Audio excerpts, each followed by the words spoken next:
Innal hamdalillah nahmaduhu wa nasta'inuhu wa nastaghfiruh wa na'udzu billahi min shururi anfusina wa min sayyiati a'malina. Man yahdihillahu fala mudhillalah wa man yudlil fala hadiyalah.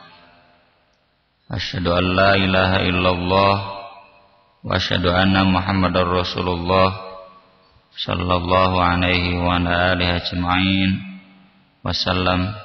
Amma ba'd. Babul wara'i wa tarkis syubhat.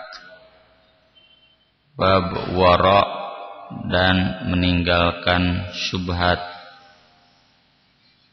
Wara' artinya hati-hati meninggalkan sesuatu yang tidak jelas.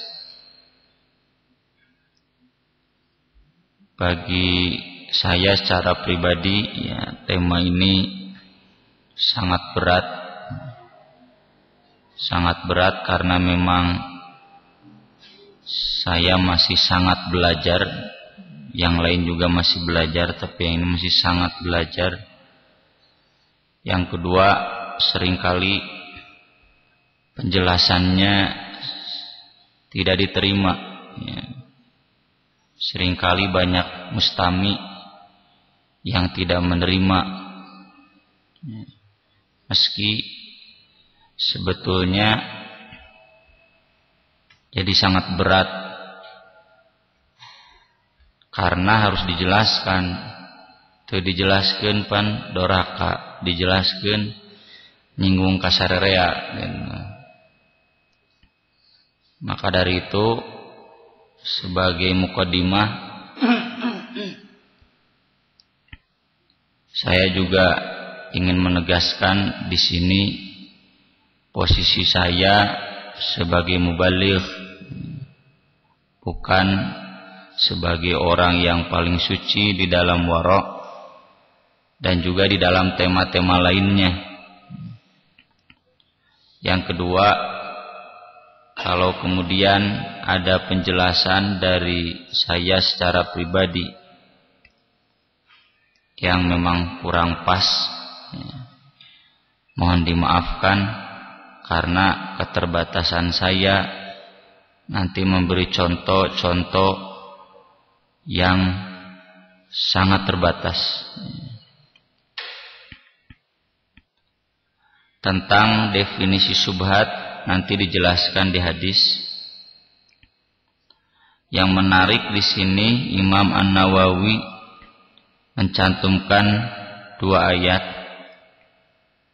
Yang pertama surat An-Nur ayat 15. A'udzu billahi minasyaitonir rajim. Wa tahsabunahu hayyina wa huwa 'indallahi 'azim. Kalian mengiranya itu enteng, mengira hal tersebut ringan, padahal di sisi Allah itu sebuah dosa yang sangat besar. Ayat ini ditujukan kepada orang beriman yang ikut terjebak di dalam hadisul ifki, sebuah berita bohong, fitnah yang menimpa ibu kita, Ummul Mukminin, yaitu Aisyah radhiyallahu anha. Memang kejadiannya di luar nalar orang-orang yang beriman, sehingga kemudian memunculkan hadisul ifki, mengenama fitnah, gibah. Aisyah itu kan kalau beliau berangkat, kendaraannya itu pakai skeduk, pakai hijab. Mungkin kalau boleh saya gambarkan, tidak jauh beda dengan tanduk Jenderal Sudirman gitulah. Jadi ada kayak sangkar gitu ya, ditutup karena istri Nabi harus dihijab. Hijab itu artinya tidak boleh terlihat oleh orang lain kecuali oleh keluarga sendiri. Beda dengan pengertian hijab hari ini ya. Hijab hari ini itu jilbab.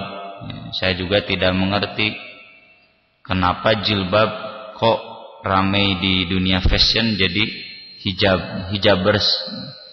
Bari ditinggal itu kata raringali we, kuna hijabers mah siga dreum we gitu. Siga dreum we tong katingalina naon. Nah, Aisyah pun untanya itu seperti itu. Ceritanya dalam satu perjalanan pulang ya, pulang dari safar satu peperangan, Aisyah ingin buang air besar. Ketika berhenti istirahat di satu tempat rombongan, Aisyah pun kemudian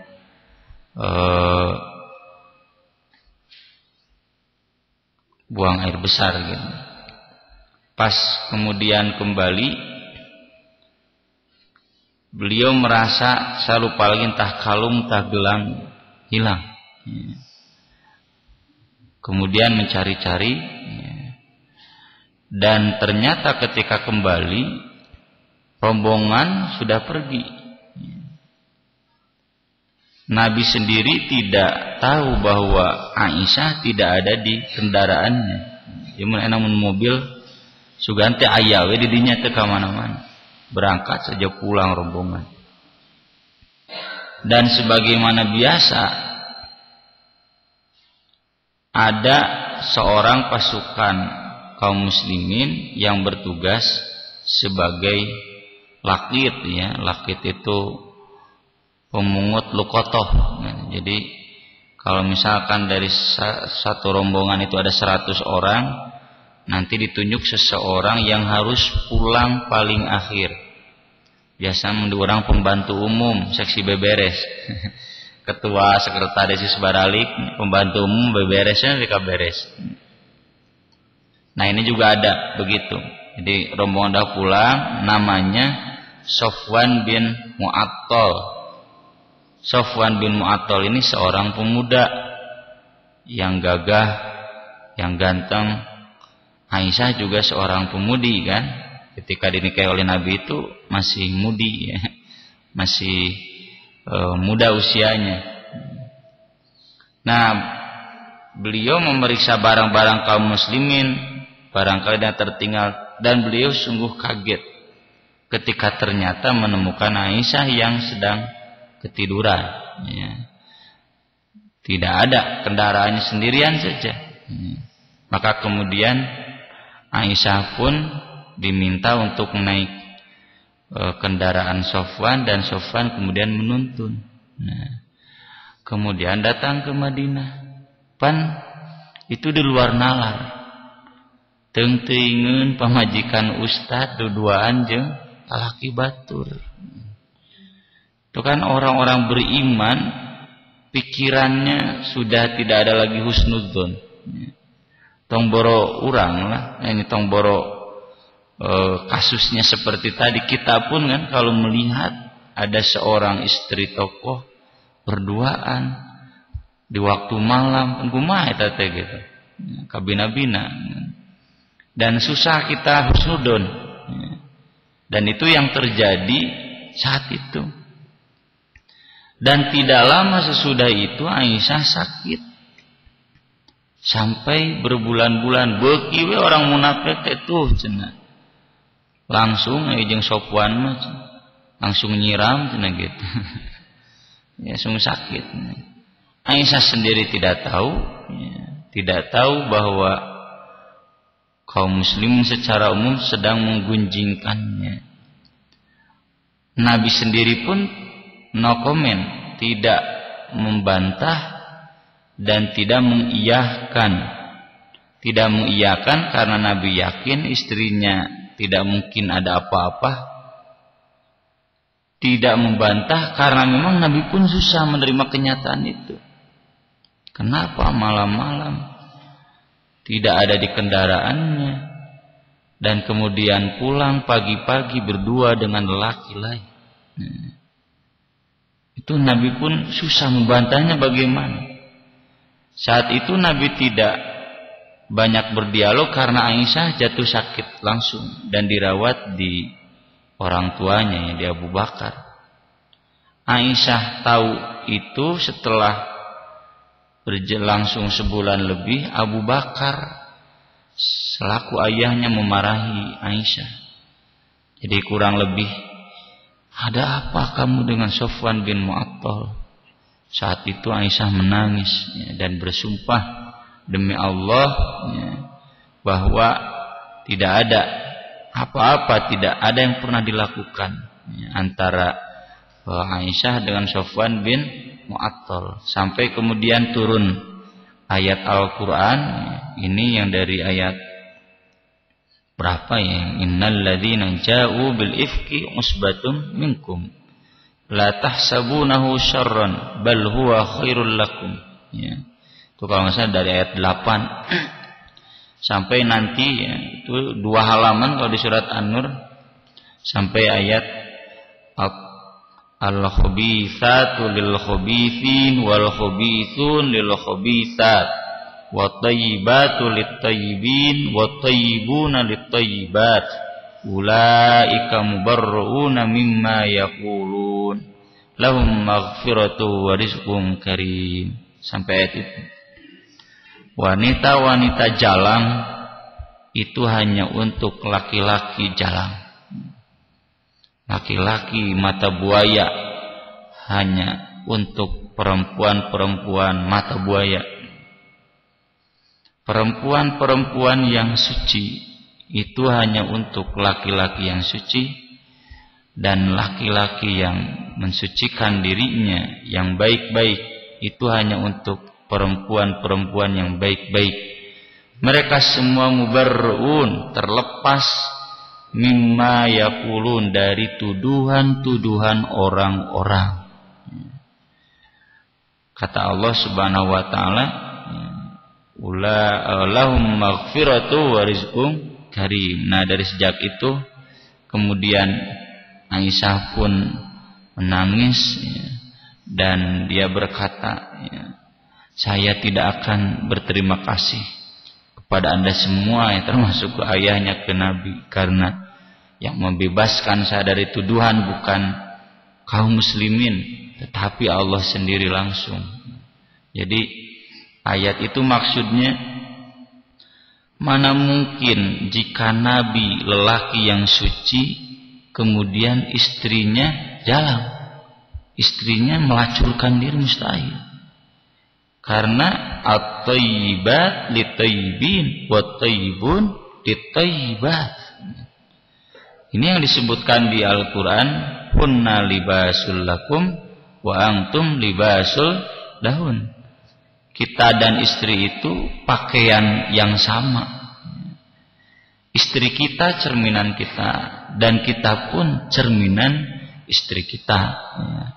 Kalau Nabi faktanya orang yang suci, mana mungkin istri-istrinya tidak suci?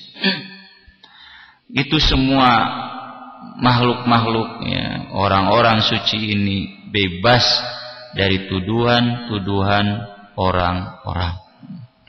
Ini nanti jadi dalil, dalil yang paling mantap buat menghantam Syiah. Kalau Syiah hari ini mengakui, kalau dulu enggak, mengakui Quran mereka sama dengan Quran kita, jawab tuh ayat itu. Syiah kan mengkafirkan istri-istri Nabi, terutama Aisyah dan Hafsah. Padahal menurut ayat itu mana mungkin jika benar Nabi orang suci. Syiah juga meyakini sampai Nabi itu orang suci, diyakini oleh Syiah pun. Mana mungkin seorang Nabi yang suci beristrikan pelacur, beristrikan wanita jalang. Nah, di salah satu ayatnya banyak dari mulai innal ladzina ja'u bil ifki usbatum minkum, orang-orang yang membawa berita bohong itu bukan siapa-siapa, itu sekelompok dari kalian orang beriman. Jadi artinya keimanan seseorang itu masih rentan dengan kesenangan menyebarkan gosip. Jadi lamun di jamaah Persis ngarariung teh keur ngagosip we, ngagosip ketua jamaah, ketua cabang, normal teh. Normal meskipun teu bener. Ibu-ibu ngarariung teh ngobrolkeun batur, ustad ngarariung teh ngobrolkeun ustad deui gitu. Ngagibah ustad, normal. Normal meskipun tidak benar.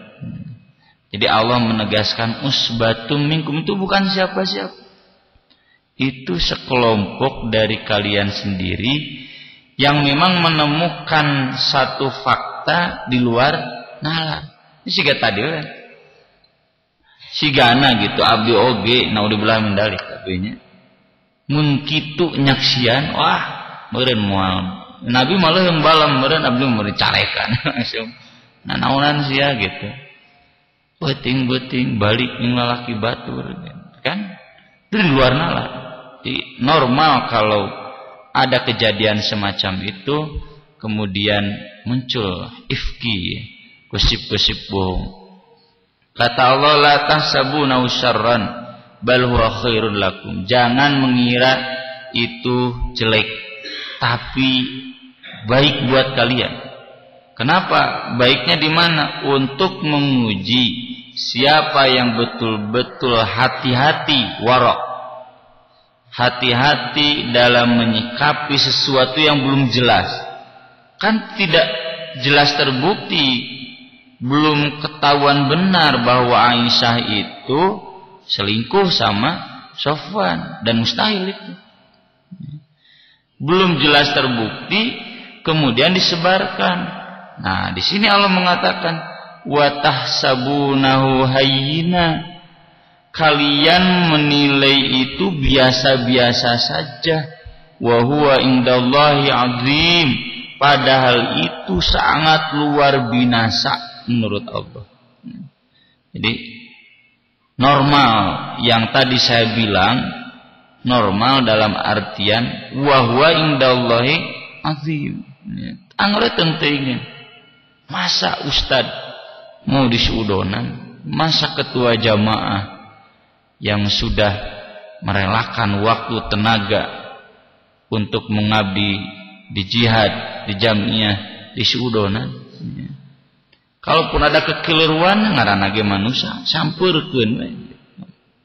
Nah, ini baiknya itu jadi ada pelajaran yang berharga agar seseorang yang sudah terkenal kebaikannya ketika ada sesuatu yang kurang mengenakan, kita jangan kemudian terjebak untuk hadisul ifki, terjebak dalam berita-berita bohong, gosip-gosip bohong. Padahal kita belum menyaksikannya, belum tahu betul. Jadi selama belum diketuk di pengadilan, ya, itu kan masih tersangka, ya, atau kalau sudah di pengadilan masih terdakwa, belum terpidana, ya, belum. Jadi kita masih harus husnudzon. Dan ini mungkin ya ibu-ibu, bapak-bapak hari ini lebih banyak nonton insertnya. Jadi seolah-olah itu dianggapnya jurnalistik, padahal menurut Dewan Pers sendiri itu kayak insert naon deui was-was makarar itu infotainment artisnya itu tidak masuk kategori jurnalistik karena pertanggungjawaban narasumbernya sangat lemah. Yang ada justru di blow up dulu gosip, lalu data disesuaikan dengan gosip, bukan gosip yang kemudian dicari pembenarannya, ya mah gosip pula, lalu datanya dicari disesuaikan dengan gosip, bukan sebaliknya. Jadi boro-boro asup karena berita benar menurutkan Islam, berita benar menurut ilmu jurnalistik pun ya, itu oleh Dewan Pers ditolak, yang begitu-begituan ya. Di najan investigasi lah, waduh, tong percaya. Dan kita pun kemudian jangan terbawa akhlak seperti mereka. Ketika mendengar satu berita, hati-hati, jangan sampai watahsabunahu hayyinan wa huwa indallahi azim. Kita merasa biasa-biasa saja membincangkan seorang tokoh, membincangkan orang-orang yang kita kenal keagamaannya, padahal itu sebuah dosa yang sangat besar. Yang mungkin kalau boleh saya menebak-nebak, kenapa Imam An-Nawawi mencantumkan ayat ini di bab ini? Padahal ya, menurut saya indikasinya tidak terlalu jelas sama. Itu sangat mungkin disebabkan ada indikasi kecil ya, yang samar tapi sama. Dalam kasus tadi dan yang akan kita bahas, Imam An-Nawawi hendak memberikan pengajaran kepada kita, jangan menganggap sepele hal-hal yang syubhat. Kenapa? Karena menurut Allah itu sesuatu yang sangat berbahaya. Meski nanti di syubhat itu ada kategorisasi ya. Kalau memang syubhat itu salah satu yang disyubhatkan itu haramkah atau tidak, itu memang harus dijauhi. Jangan menganggap kita bahwa itu tidak apa-apa. Wa huwa indallahi azim, padahal itu dosanya sangat besar. Yang kedua, surat Al-Fajr ayat 14, Allah berfirman, inna rabbaka labil mirsad, sungguh Rabb kamu sungguh benar-benar maha mengawasi. Mirsad, mengawasi. Mirsad itu ya rosoda ya. Rosoda itu ayat di mimbaini khalfihim rosoda, sangat mengawasi. Atau di surat At-Taubah wa irsadal liman haraballaha wa rasulah ya, menyiapkan dari sejak dini. Jadi artinya labil mirsad itu betul-betul mengawasi sampai hal-hal yang detailnya sekalipun, betul-betul memeriksa sampai hal yang kecil-kecilnya sekalipun. Maka kita jangan menganggap syubhat ini persoalan kecil, karena meskipun kecil engke dipariksa ku Allah dan nanti diminta pertanggungjawaban. Wa an Nu'man ibn Bashir radhiyallahu anhu qala sami'tu Rasulullah sallallahu alaihi wasallam yaqul, kata Nu'man bin Bashir, Rasulullah sallallahu alaihi wasallam bersabda, innal halala bayyin, sesungguhnya halal itu jelas. Wa innal harama bayyin, dan sungguh yang haram itu jelas. Wa baina mustabihat, dan di antara keduanya itu perkara-perkara yang tidak jelas. Maksud tidak jelas di sini samar, bukan berarti tidak haram atau tidak halal. Jadi pilihannya begini, bukan ini halal ini tidak halal saja, bukan ini haram dan ini tidak haram saja, bukan itu pilihannya. Tapi kalau kita petakan, ada yang halal, ada yang tidak halal, ada ini yang di tengah-tengah. Disebut halal duka, disebut halal duka. Nah, itu syubhat. Ada yang haram, ada yang tidak haram. Ada lagi yang di tengah-tengah. Disebut haram duka, daya unsur itu haramna. Disebut tidak haram juga tidak jelas karena ada unsur haram. Itu syubhat. La ya'lamuhunna katsirun minan nas, tidak mengetahuinya kebanyakan orang-orang. Artinya kata Imam Ibnu Hajar, syubhat itu ukurannya bukan objektivitas tapi subjektivitas. Ukuran syubhat itu bukan real perkara itu apakah syubhat atau tidak, tapi ukurannya diri kita. Diri kita tahu tidak itu syubhat atau tidak. Artinya begini, tidak mustahil satu persoalan menurut para ulama ini jelas halal haram, tapi menurut kita tidak jelas. Maka berarti secara objektif sebetulnya persoalannya tidak syubhat, tapi karena kita belum tahu, maka bagi kita itu syubhat.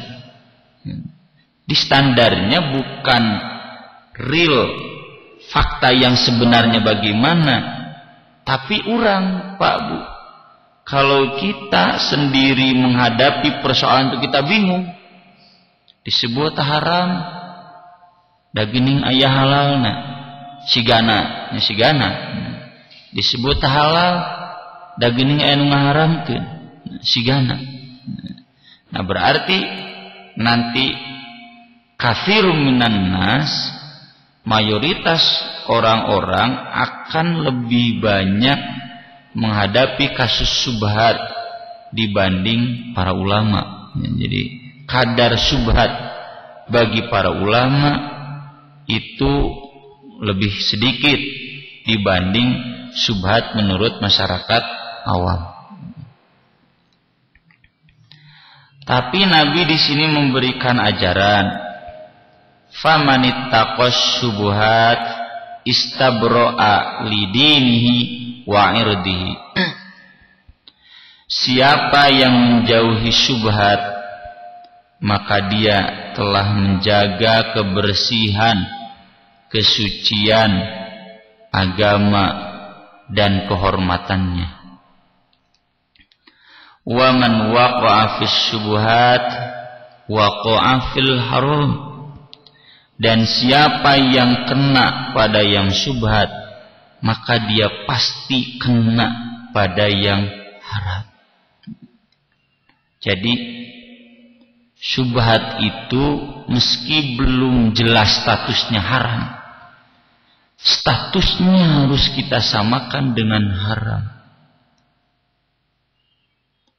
Syubhat itu meskipun ada kemungkinan halal, maka kita harus sikapi sebagai sesuatu yang tidak halal. Kenapa? Nah, Nabi memberikan gambaran. Karra'i yar'a haulal hima yushiku an yarta'afi. Ala wa inna likulli malikin hima. Ala wa inna himallahi maharimu. Ya, ini gambaran ini mungkin bagi kita atau bagi saya kurang terlalu mengena di hati, karena saya cara pribadi nyata kesaksian. Tapi meski demikian saya bisa memahaminya pendekatan logika, ya. Kata Nabi, kalau ada seorang penggembala kambing atau sapi, dia menggembala di dekat daerah terlarang, itu mau tidak mau dia pasti masuk daerah terlarang itu. Jadi sajago-jagona tukang ngangon domba, kalau dia misalkan menggembala dekat kebun kangkung, wah tuh beak kangkung Pak Haji tuh gitu. Sepintar-pintarnya penggembala yang menggembala di daerah yang tidak boleh dimasuki oleh gembalaannya, itu tidak mungkin bisa mengendalikan gembalaannya untuk hanya mendekati. Ya, memang domba itu jelema. Kade mana tong kadinya ngene, jelema meureun bisa dikitu-kitu. Ya. Domba itu nggak mungkin. Ya. Maka Nabi di sini mencontohkan dia pasti masuk ke daerah yang terlarang. Jadi kalau dia ingin menjauhi kebun kangkung Pak Haji di sini di tangga gantian, jangan berani-berani menggembala dekat kebun kangkung, jauhan sama sekali. Kalau orang berada di dekat yang haram, itu mau tidak mau dia pasti akan terjerumus pada yang haram.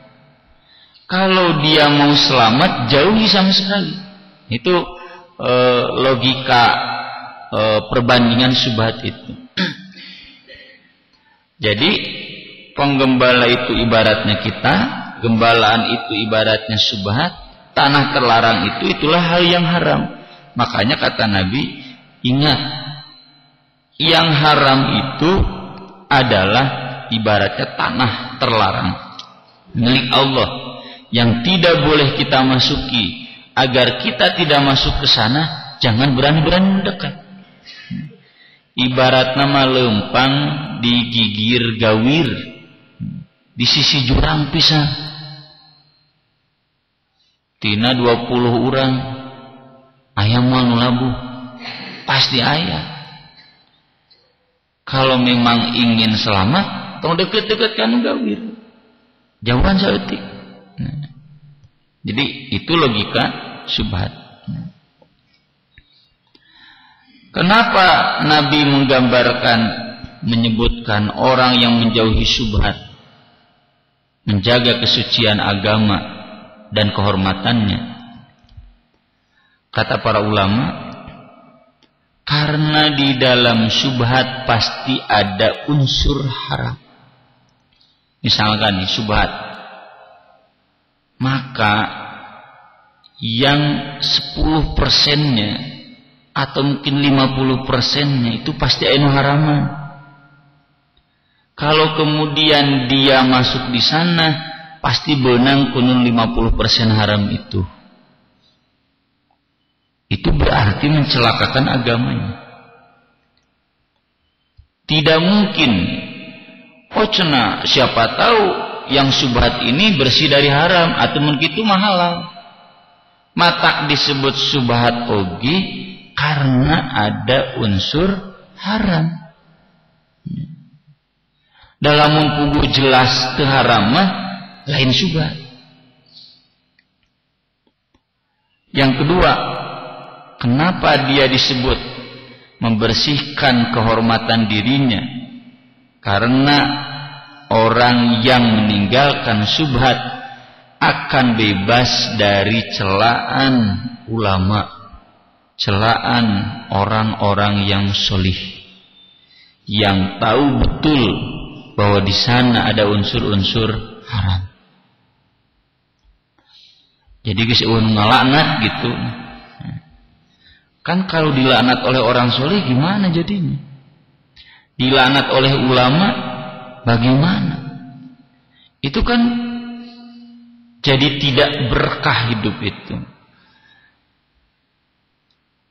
Dan ini semua bukan kembali ke nalar, bukan kembali ke gelar, bukan kembali ke titel ulama, kiai, ajengan, profesor, doktor, ustadz, bukan. Kembalinya ke hati. Ala wa inna fil jasadi mudghah. Ingat, sesungguhnya di dalam tubuh itu mudghah. Mudghah itu ada sekepal naon we. Ini bisa dicekelan, itu namanya mudghah.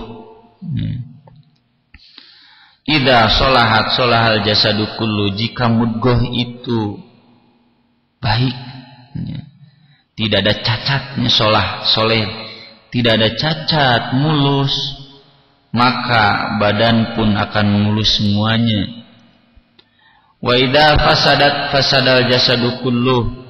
Dan jika sekepal barang itu rusak, maka badan pun semuanya akan rusak. Ala wahyal qalb. Ingatlah, itu adalah hati. Kata Imam Ibnu Hajar, kenapa di dalam bab syubhat Nabi menyinggung hatinya? Lantaran ini urusannya bukan urusan ilmu nalar, tapi urusan hati. Siapkah betul-betul meninggalkan yang meragukan?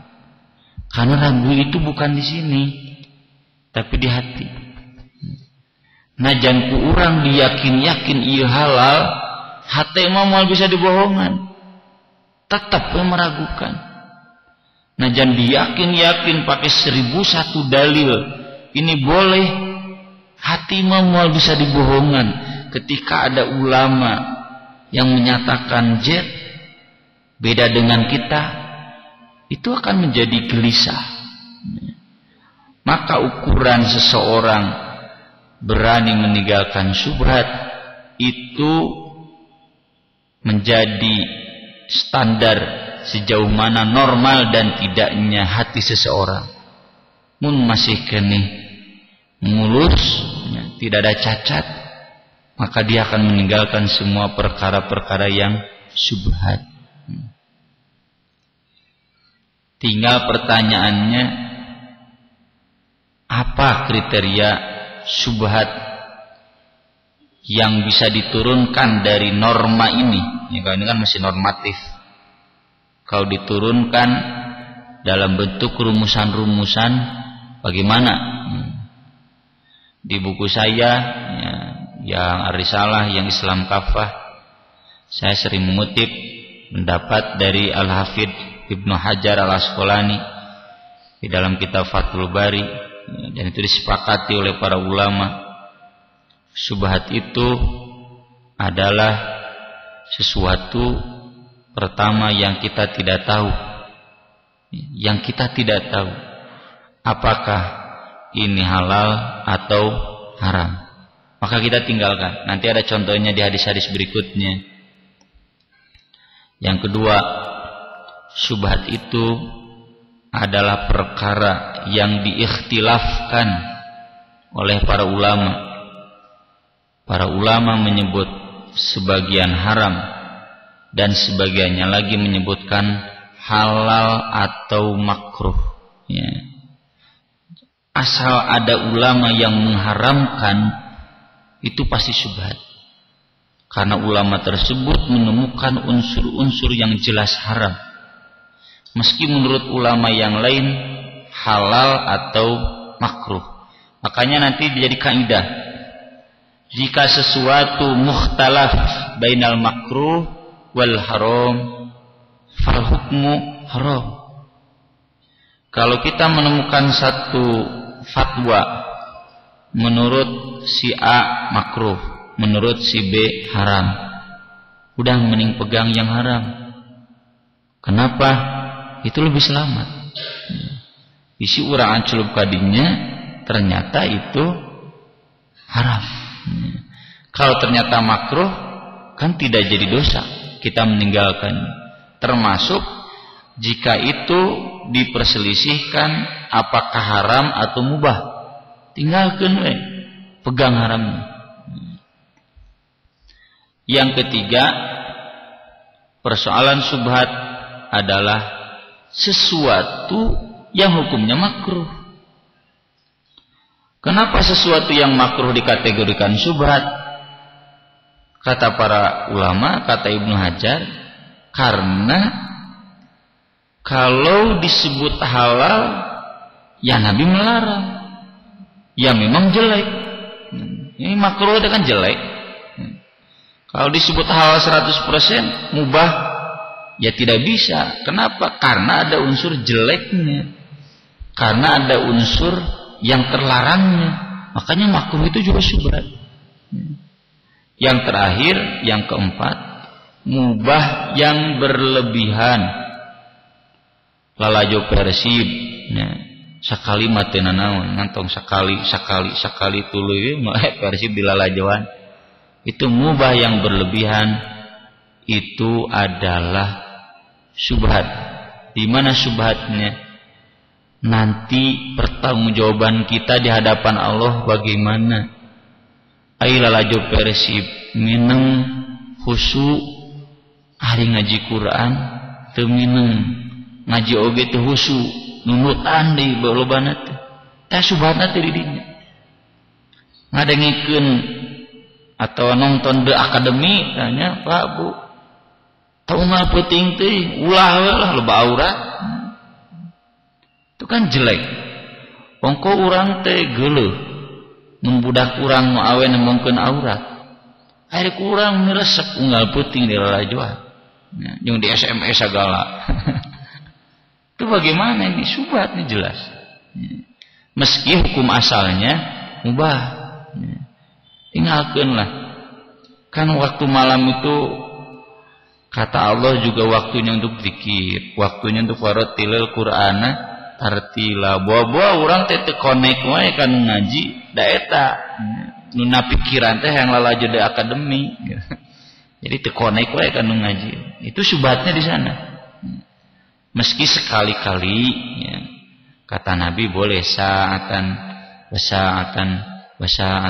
kali-kali mah teu naon nya lalajo persib teh. Dan memang kali-kali enak geus lila deui. Jadi itu. Nah ini ketika kita turunkan dalam contoh ainu makruh naon wae, bapak-bapak hafal kan? Apa? Ku abdi mau disebutkeun. Itu bukan urusan ini. Bukan urusan gelar profesor, doktor, bukan urusan gelar ustadz, kiai, tapi urusan hati. Kenapa tega dia membiarkan hatinya di dalam kebimbangan? Ya. Apalagi makruh yang dikenal di kita, kesenangan para mubalik. Setahu saya yang memfatwakan makruh sealam dunia itu cuma 2. NU jeung Persis, sisanya haram. Ya. Muhammadiyah, ya. PKS, Dewan Dakwah, Hidayatullah, Salafi. Ya. Semuanya haram. Ya. Dan di kita tidak ada satupun yang mengatakan itu mubah.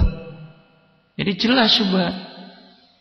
Kenapa tega ya, membiarkan hati dalam fatwa haram para ulama? Meski kemudian kan baik saya enggak sependapat, tapi hati tidak bisa diingkari ketika para ulama membawa fakta-fakta ini enggak boleh. Di pemuda ada yang suka gambar foto, itu digambar gitu. Pas saya ditanya sana Surudin aulah itu ulah. Oh cenah haram, cenah juga salafi wae. Subhat. Meskipun ulama kita tidak sampai mengharamkan, bagi saya itu subhat. Subhat makruh gitu. Dan makruh pantang.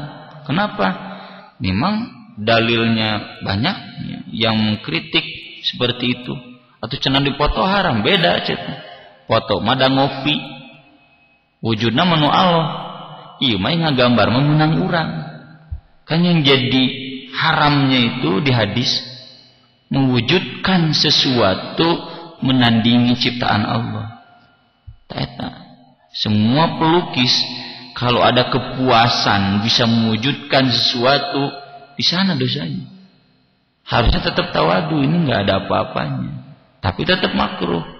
Makanya tewani ngaharamkeun manajan banyak para ulama yang mengharamkan makruh. Nggak mau untung mun aya jojoet ku saya. Dan yang paling banyak urusan syubhat itu kata para ulama di dalam aspek muamalah. Pembahasan muamalah yang paling dalam dan luas itu masalah goror. Naon goror? Jual beli yang tidak jelas.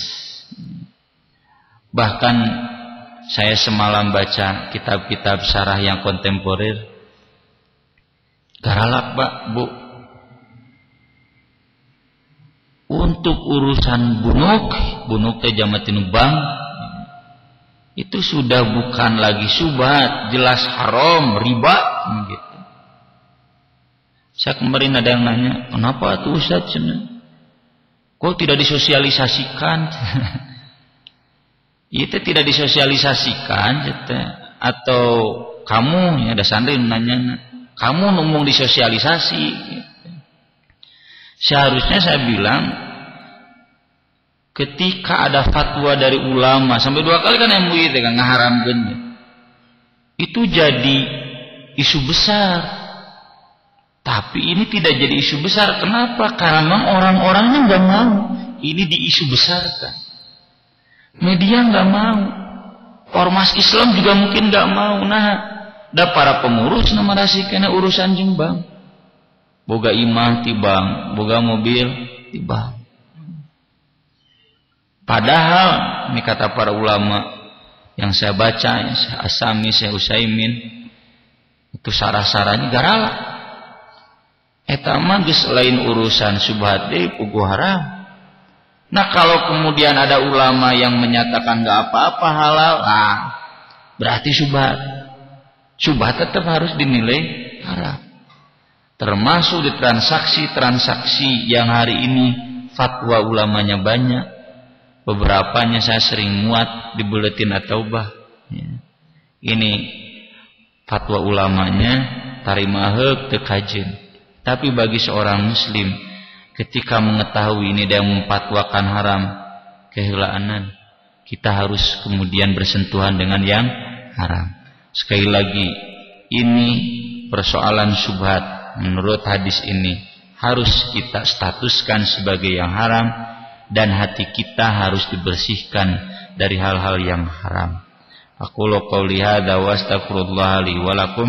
Wassalamualaikum warahmatullahi wabarakatuh.